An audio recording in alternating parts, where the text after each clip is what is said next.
सावन के महीने में 2 लोटा जल महादेव जी को चढ़ाने के लिए जाओ,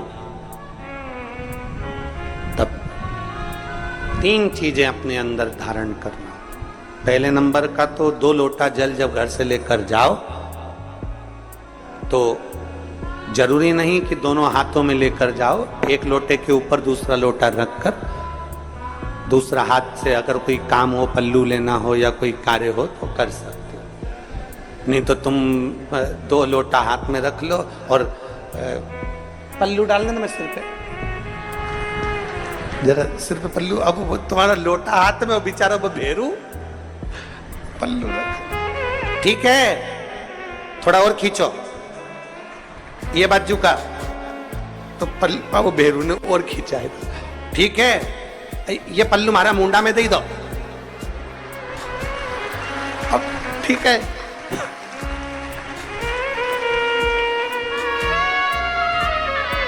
और थोड़ी दूर चली और याद आ गया, ओ बाप, इतने में भेरू ने कहा क्या हो गया, क्या हुआ? ओ मारे फूल माला की पन्नी तो ही रह गई, जरा उठाओ उठाओ जरा, ये ले कमर में खोसी दो, बच्चे खोचे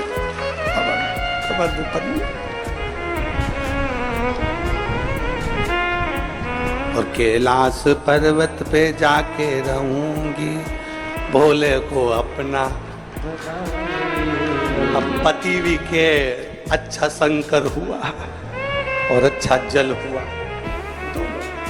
निवेदन है, अगर 2 लोटा हाथ में ना तो एक के ऊपर एक लोटा रखकर भगवान की भक्ति धारण करते हुए 3 चीजों में एक चीज जल 2 लोटा, दूसरा श्री शिवाय नमस्तुभ्यम का जाप पूरे सावन के महीने में से कम 5 दिन ऐसे निकालना कि बेलपत्री के पेड़ की छांव में बैठकर हम श्री शिवाय नमस्तुभ्यम की कम से कम 1 माला जरूर कर ले, जरूर। और मान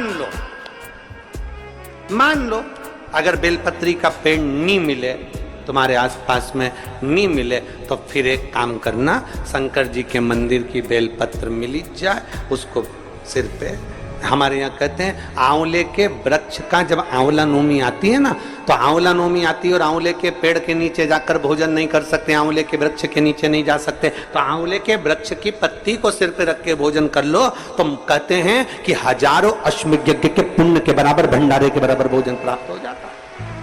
आंवले के वृक्ष की पत्ती, तो वो बेलपत्र भी मस्तक पर बाबा को प्रणाम कर फिर वही बेलपत्र का आनंद करते हुए भाव से उस बेलपत्र को मात्र शीश से लगाई लिया ना, मस्तक पर चढ़ाई लिया ना, तो भी भगवान की अविरल भक्ति प्राप्त हो सकती, अविरल।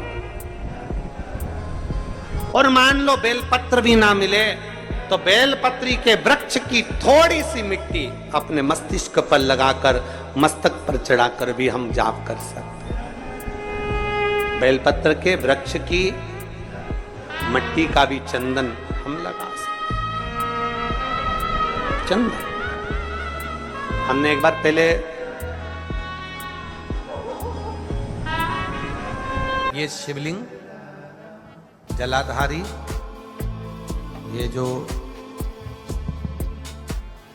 चरण पे से जल नीचे गिर रहा है वो स्थान, बहुत ध्यान देना थोड़ा सा हो। शिवलिंग जलाधारी, यहां से जल अशोक सुंदरी के पास में से नीचे की ओर गिर रहा, ठीक है।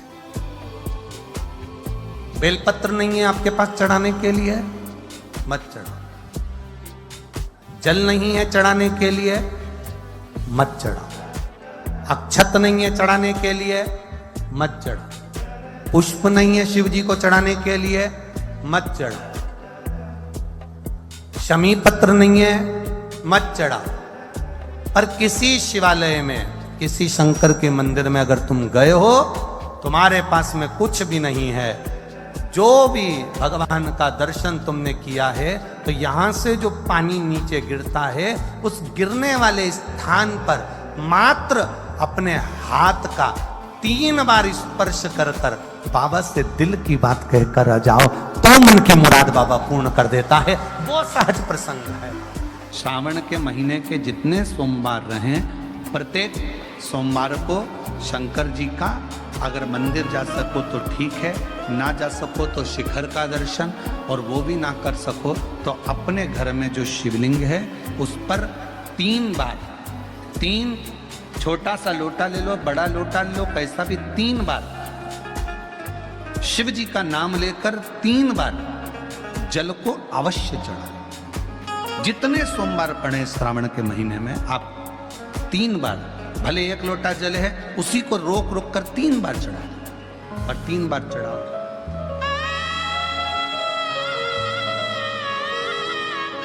जैसे शिव मंदिर में 3 ताली का नियम है, सावन महीने में 3 लोटा अर्थात 2 लोटा जल पर रुककर 3 बार अगर जल चढ़ाया जाता है तो ब्रह्मा, विष्णु और महेश उस जल को स्वीकार कर कर तेरे घर का भंडार भर दे। 3 बार जल अवश्य। त्रिगुणाकार, त्रिनेत्रधारी, त्रिशूलधारी, त्रिपुंडधारी मेरे भगवान त्रिलोकी के नाथ के लिए सावन के महीने में 3 बार जल चढ़ाया हुआ हमारे को 3 लोक का राज्य प्रदान कर देता है।